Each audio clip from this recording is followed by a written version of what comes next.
So the salt's dried and we've brushed it off, so we might need to just, I say, get the hairdryer on it just to finish off. But obviously it looks really flat now, so we've now got to add the detail and the shading to create this to look like a lock.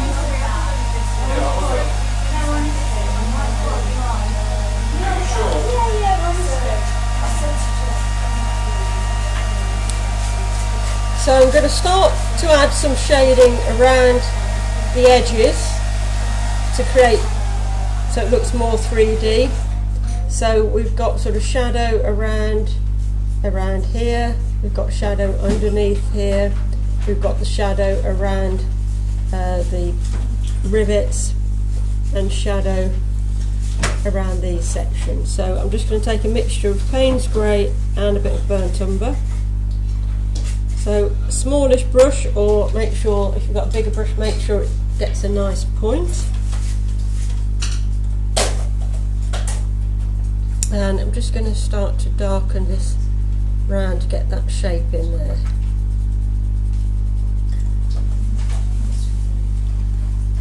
And just underneath here as well. And what other colour was it? Dark umber?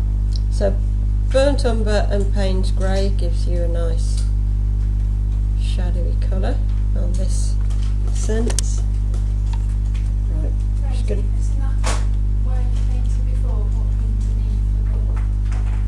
it's just sort of on the edge of it. It depends how close to the edge you are. Sometimes you've got a bit of a gap and you need to just add a bit of colour onto that. I'm going to get a slightly smaller brush actually, that's holding a touch too much paint.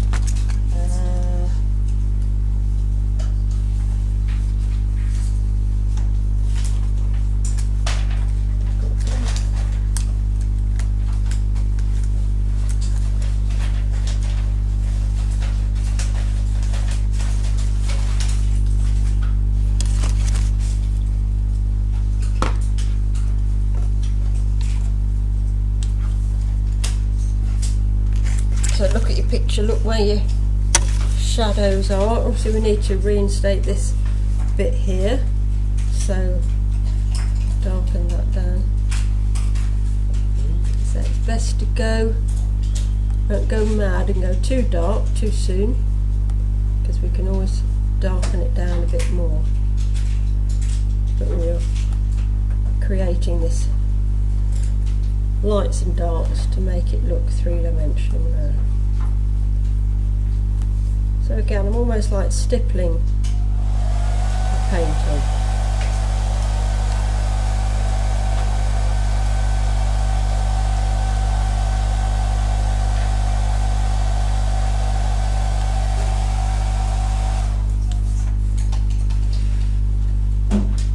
We don't want to lose that texture that the salt's given us.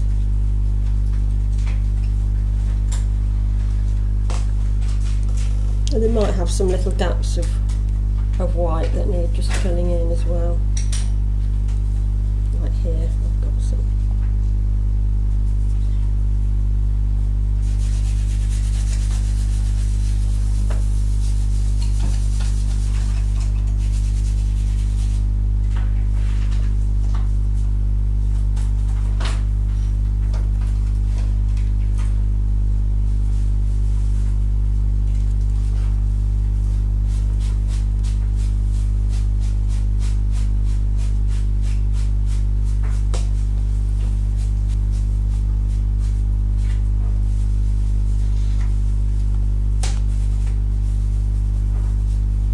Also allows you to just neaten up the shape if it's a little bit wobbly.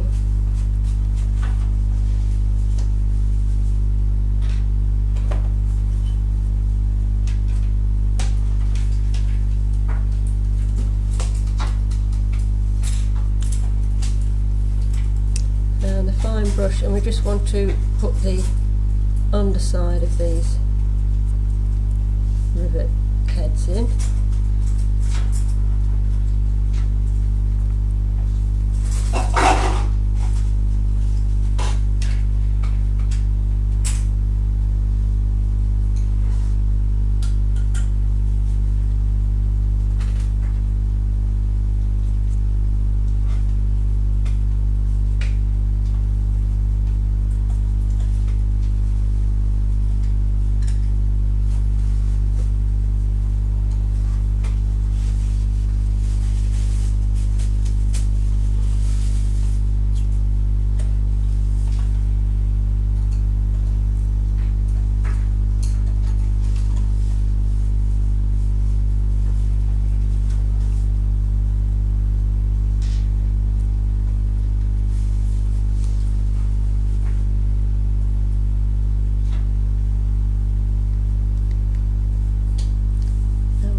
use.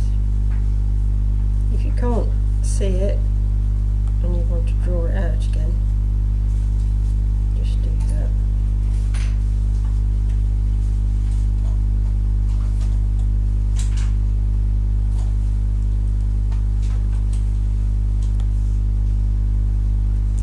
Well, as we build up, it begins to take on more of a 3D quality. I'll just go a little bit darker in there as well.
Putting a dark line around there, and then I just wash my brush and then just spread that a little bit.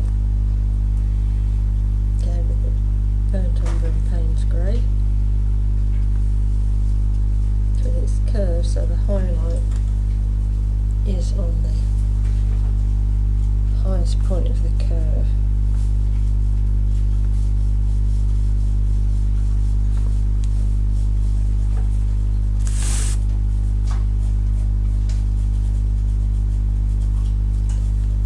Coming off all right, Mark? Yeah. Is it giving you any texture there? Yes. It is a bit, yeah. Mm.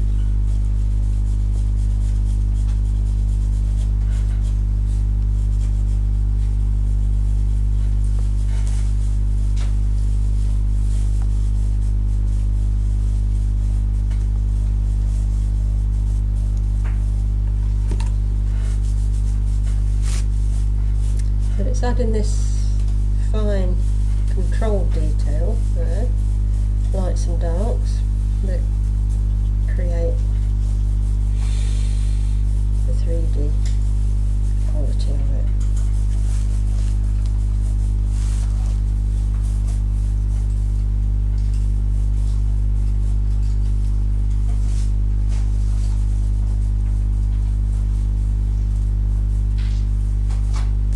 Again, just sort of dab in with the paintbrush, try and keep that texture. We don't want to end up with flat surfaces because it's all pitted and rusty.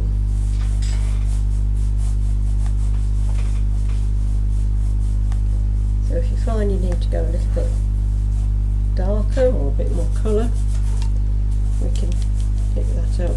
Pick up a bit of alizarin crimson and add a few touches of that. Again, just sort of dab it on.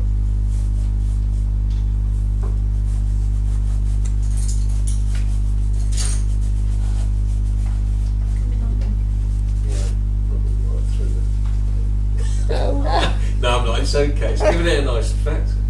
As long as they're Hiding it under the through. table. Here's one I did earlier.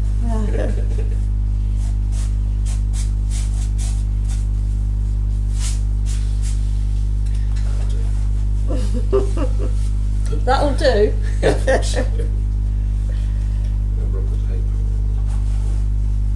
Just a little bit heavy with your paint. That's why. Bit.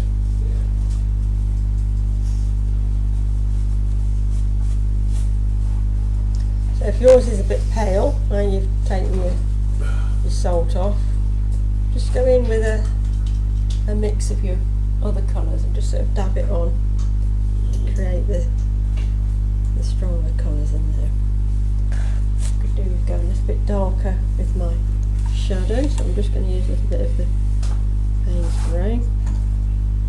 Again, you want a nice point on your brush. And just darken that a little bit more.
got some little bits of highlights. So you can use a strong mix of white watercolour if you've got that, or gouache is obviously a good strong white opaque colour. I've got a little bit of, it's what you're handy to have, just a little blob of white gouache on your watercolour palette, a little bit, just there's not much left here, I've got a little bit here. So in some areas it's not stark white, but that's why you might get away with a bit of white watercolour, but I'm just going to add some little, again, little dots.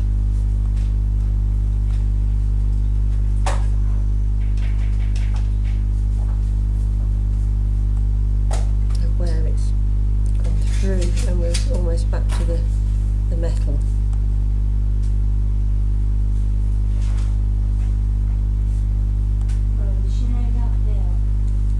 That what?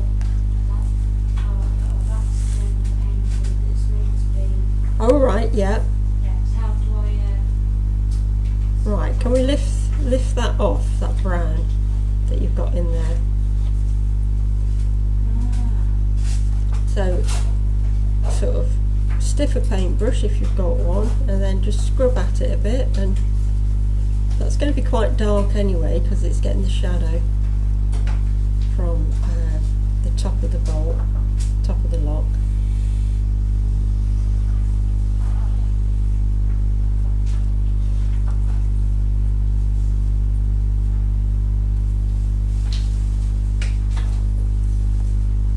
So just sort of dabbed with the paintbrush,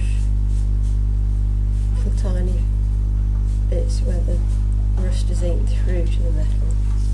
And we've got those highlights.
Clean water on the brush just to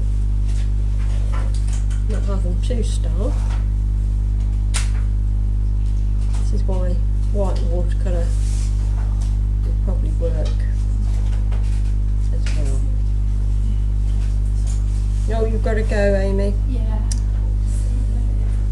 We've got 2 weeks on this, so we what we don't finish this week, you can do next week. Or I'm just adding those little tiny dots of white onto it.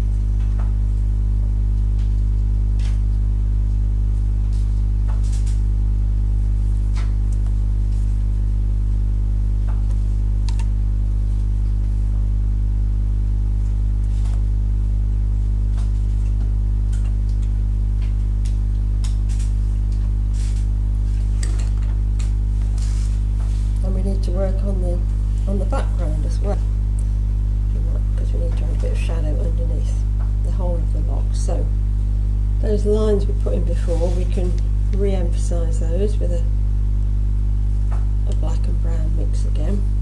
So, Are we doing the wording? no, I'm not bothering with that. I can't really read it, and it's the thing that could quite easily go wrong and then spoil the whole thing really. So putting this band of darkness in here.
You can use your rigger brush, or I've just got this smaller brush that I've been using as well. So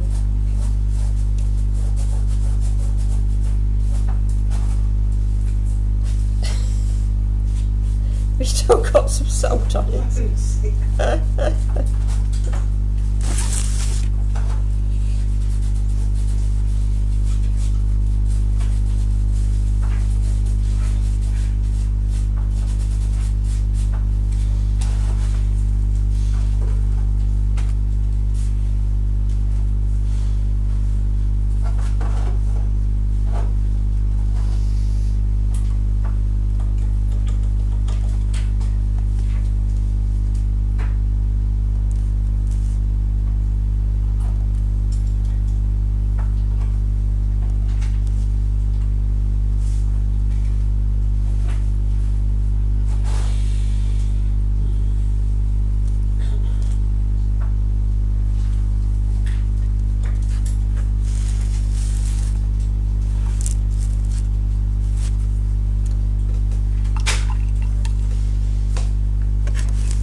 So we're going to continue to build up some colour into the wood now. So I've got the yellow colours that we used previously, but a little bit stronger in some areas. This is the yellow ochre, so I can either your rigger or a fine brush. So it's more like broken lines rather than long thin lines. What was the darker one? Was that the umber? So that's dark brown to the umber with a bit of black or Payne's grey into it. You might need to go a little bit darker with those as well. But where you've got sort of like the yellowy tinges, we can go in with a bit of yellow ochre, a bit of stronger mix. Then I'm just doing it quite quickly because sometimes the quicker you do it, the straighter the lines. If you try and take too long over it, it can get a bit wobbly. It can be a bit wobbly, but we don't want them too wobbly.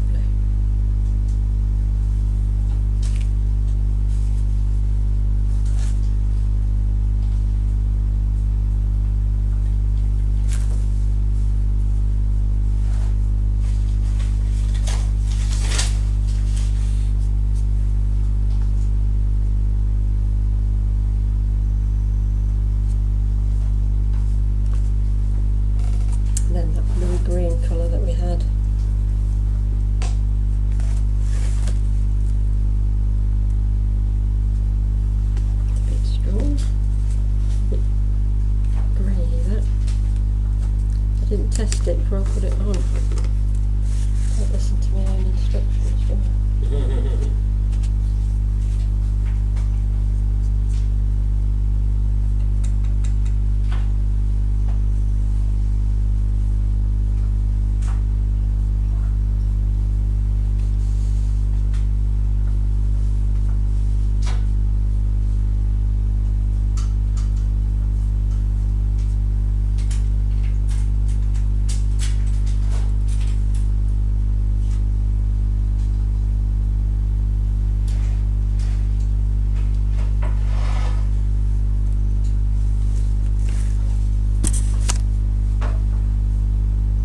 always find it easier to turn my paper than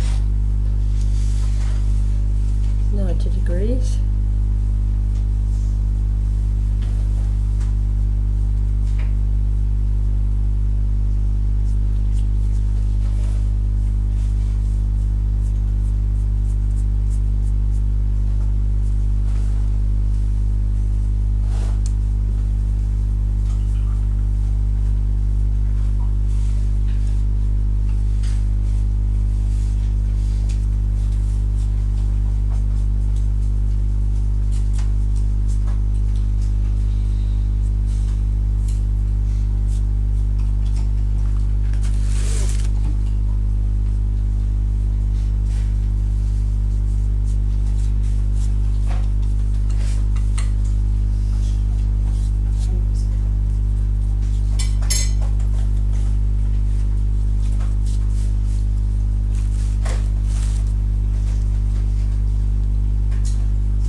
Big gap they could do with going really excuse me, really dark. You could use a pencil crayon as well if you struggle to get the strength of colour. That's a big gap there, so this is this one here.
Do a little bit of dry brushing, so it's not a lot of painting, just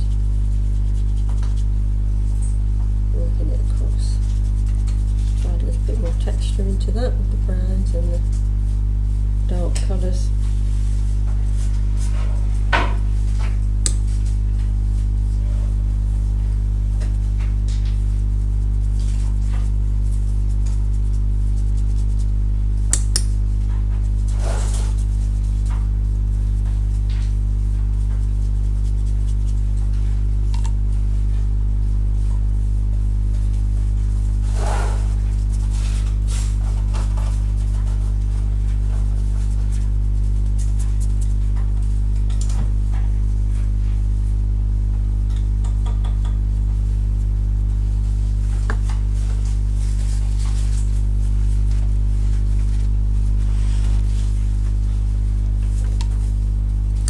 Use a bit of our gouache as well, that will make the paint a little bit more opaque. Add a few little bits of that. My white gouache has got all dirty now. little bit of a highlight along this edge.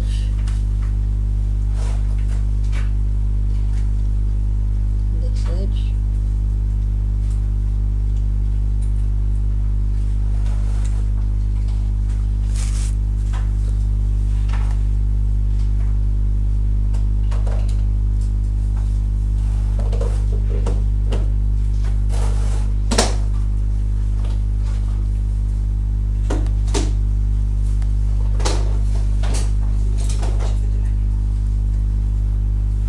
We need a bit of shadow underneath the lock onto the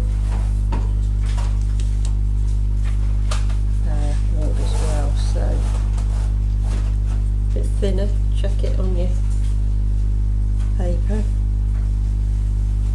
A little bit of shadow along here.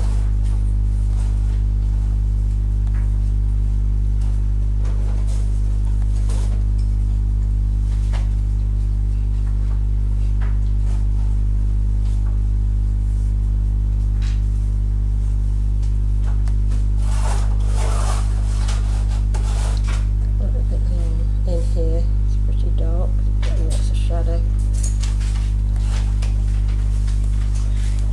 And a little bit along here.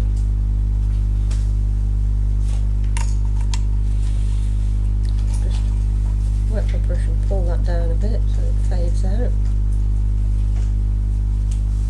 bit stronger.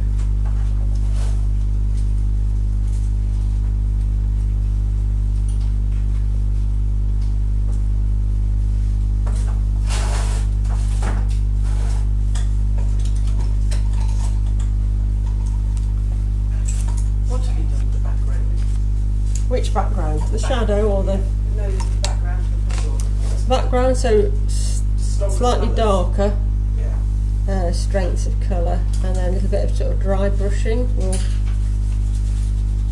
just give that sort of bit of texture as well. We're just emphasising the colour a bit there.